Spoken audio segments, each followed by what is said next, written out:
ধর্মনগরে উপনির্বাচন, তো এই উপনির্বাচনকে কেন্দ্র করে কি বলবেন? ধর্মনগরের মানুষ খুশিতে উৎসবের মেজাজে ভোট দিচ্ছেন সবাই।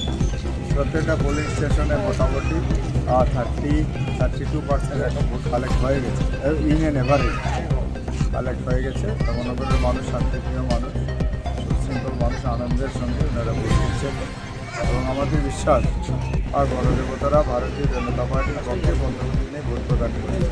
কারণ ধর্মনগরের মানুষ ডেভেলপমেন্টের সঙ্গে উন্নতির সঙ্গে থাকতে চান।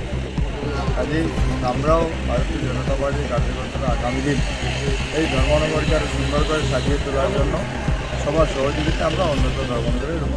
আপনি কি আপনার ভোট দিয়েছেন? হ্যাঁ, আমি ভোট দিই। আচ্ছা, আপনি তো বিভিন্ন ভোট কেন্দ্র পরিক্রমা করছেন, তো জনগণের মধ্যে কি সাড়া পাচ্ছেন?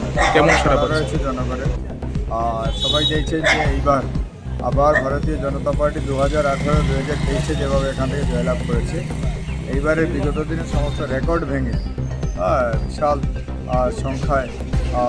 সংখ্যাধিক্যের মাধ্যমে ভারতীয় জনতা পার্টি